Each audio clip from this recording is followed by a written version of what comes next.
Bom dia, sexto ano.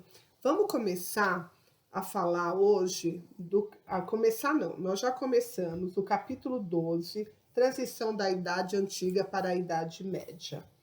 Na primeira aula, na aula anterior, nós já começamos esse capítulo e hoje nós vamos dar sequência na página 54. Nós vamos falar dos germanos. Os germanos, eles estavam divididos em diversos grupos e habitavam diferentes regiões da Germânia. Eles apresentavam semelhanças em sua organização social, política e econômica, e tinham na família composta de pai, mãe e filhos. Era a sua base social. O pai tinha poder absoluto e liderava os demais. As mulheres cabiam à guarda da tradição familiar, a administração da casa e a educação dos filhos. Quando completavam 15 anos, as meninas deviam se casar e, para isso, o pai ofertava ao futuro marido um dote, sob a forma de animais ou armas. Os meninos, na mesma idade, ganhavam armas e passavam a conviver com os guerreiros para iniciar um treinamento militar. Da reunião dessas famílias se formavam os clãs, que agrupados deram origem a tribos ou aldeias, as quais eram simples e constituídas por pequenas habitações de madeira. Para a alimentação, os germânicos cultivavam trigo, centeio, cevada e milho e criavam bois, cavalos e ovelhas. Em geral, as propriedades tinham caráter comunitário. Quer dizer, não havia um dono único daquela terra, era uma comunidade que conduzia aquela terra. Em suas aldeias, os germânicos não tinham leis escritas. As regras sociais eram transmitidas oralmente de geração para geração, com a base dos costumes de cada grupo. Por esse motivo, cada clã tinha leis e costumes próprios. Essa forma de organização das regras sociais recebe o nome de direito consuetudinário, ou seja, baseado nos costumes. Os germanos eles desenvolveram a metalurgia, o que lhes permitiu confeccionar armas diversas, como lanças e machados.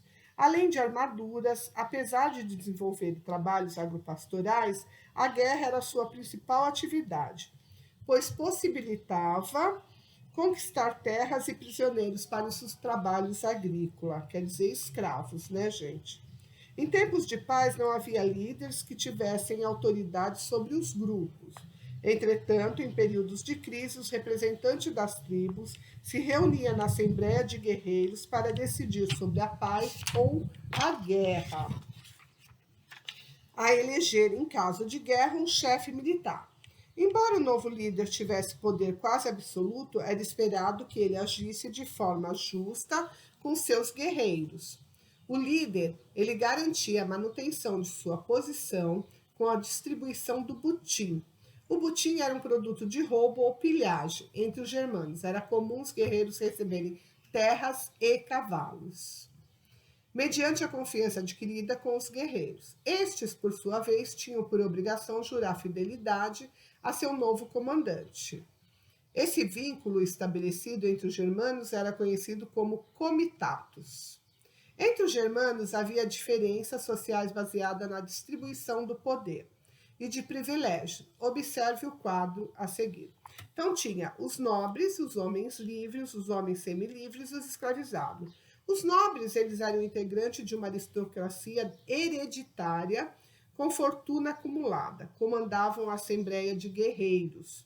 Os homens livres eram guerreiros que tinham o direito a terras e armas e que podiam opinar na assembleia de guerreiros. Os homens semilivres eram pessoas vencidas em guerras que não faziam parte dos clãs e auxiliavam no cultivo da terra e nas guerras. Os escravizados, prisioneiros de guerra ou pessoas que não pagavam suas dívidas, trabalhavam nas atividades agrícolas e cuidavam dos rebanhos. As tribos germânicas que ficavam ao longo das fronteiras europeias do Império Romano eram, em geral, aliadas de Roma e serviam como uma espécie de escudo contra invasões de povos inimigos. Contudo, essas defesas não se mantiveram por muito tempo. Diante da ameaça da invasão dos hunos aos seus territórios, as tribos germânicas se deslocaram em direção ao Império Romano, invadindo de maneira violenta, com saques às cidades e destruição do patrimônio romano. O império, que já estava em crise, teve sua situação agravada. Os exercícios não conseguiram proteger as fronteiras, que estavam sendo invadidas por diversos grupos. Aqui na página 56, quando a estrutura imperial foi desmontada, os germanos, aliados ou não aos romanos, estabeleceram diversos reinos no território que pertencia ao Império Romano. A ocupação ocorreu entre os séculos 9 e o século 9 e 11. Aliás, desculpa, século 4 e 6. Apesar da ferocidade das invasões germânicas, os reinos bárbaros não tiveram longa duração. Aqui, olha, tem o tempo de vida dos estados bárbaros originais não foi muito longo.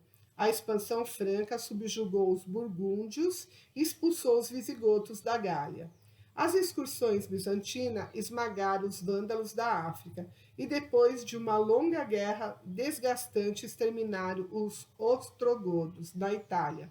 Finalmente, os invasores islâmicos fizeram recuar o governo visigodo na Espanha. Foi a onda seguinte de invasões germânicas que determinou profundamente e de maneira permanente o último mapa do feudalismo ocidental.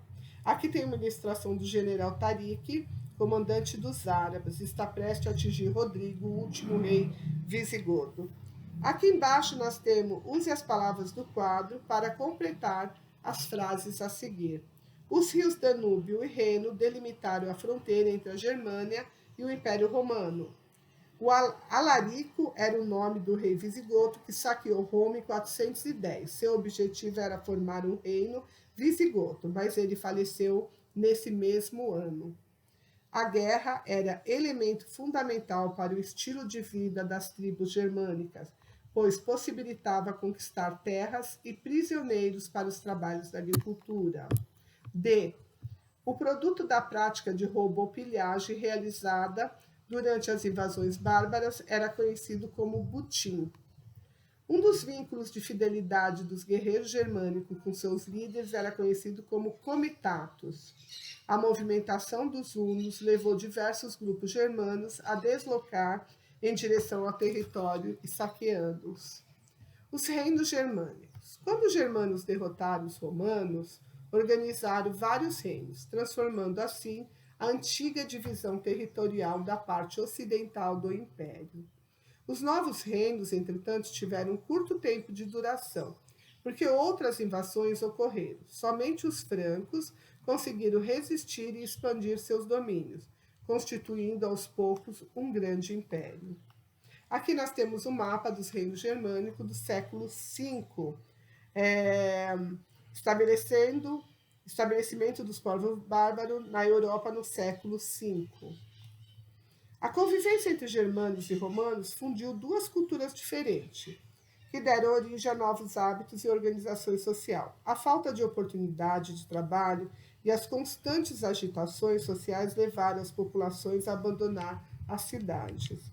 A insegurança nas antigas estradas romanas também eram permanente, visto que esses locais se tornaram alvo de frequentes roubos.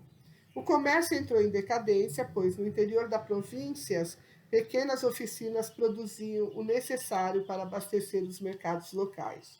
A vida urbana deixou de oferecer atrativos.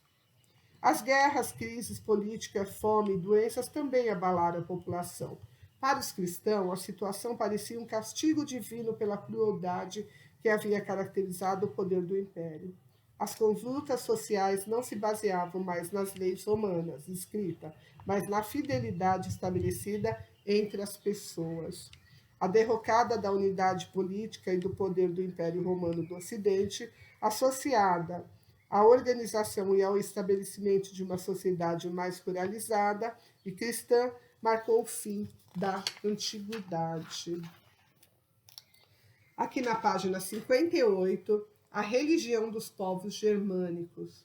A dedicação dos germanos à atividade guerreira estava ligada às suas crenças religiosas. Diferentemente dos romanos, os bárbaros não frequentavam templos nem adoravam seus antepassados. Eles eram politeístas e seus deuses representavam as forças da natureza. Os deuses mais comumente cultuados pelos germanos eram Odin ou Otã, divindade principal, protetor da guerra, detentor da sabedoria e poderes de cura. Freyja, esposa de Odin, deusa do amor e da fertilidade. Thor, ou Donar, filho de Odin, deus do trovão e das tempestades. Loki, deus da trapaça e da mentira. Angri, Boda, esposa de Loki, deusa do medo. Balder, deus da luz, sábio e justo. Os germanos acreditavam no destino e na vida após a morte. Guerreiros habilidosos não tinham medo de morrer em combate, pois acreditava que, se isso acontecesse, seriam conduzidos pelas valquírias, divindades femininas, até o Valhalla, paraíso de Odin. Os homens que morressem de velhice ou doença iam para o Niflheim, espécie de inferno gelado, governado por Hel, filha de Loki. Aqui embaixo, leia as frases a seguir, marque verdadeiro para as verdadeiras e F para as falsas. A. As invasões dos povos bárbaros ao território romano foram impedidas pelos muçulmanos. Não, não é verdadeira. As invasões dos povos bárbaros sobre o território romano não foram impedidas. B. O declínio do Império Romano do Ocidente ocorreu por diversos motivos, internos e externos ao próprio Império. Verdadeiro. A. C. Todos os povos que invadiram o território romano se converteram ao cristianismo e adotaram os costumes romanos. É falsa. Os povos que invadiram o território romano não adotaram todos os seus costumes e o modo de vida dos romanos. D.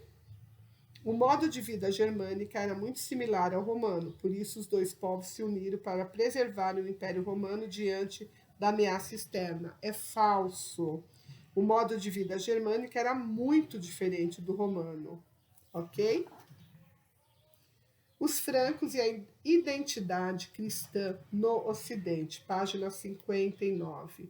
Grande parte dos povos chamados de bárbaro conquistou territórios, porém muitos mantiveram essas áreas apenas por um curto espaço de tempo.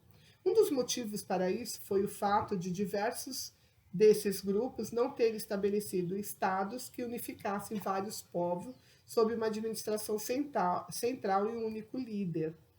Um reino germânico, o reino dos francos, foi a exceção. O reino franco, Clovis, unificou as tribos gaulesas e expulsou romanos, burgúndios, alamanos e visigodos que viviam na Gália.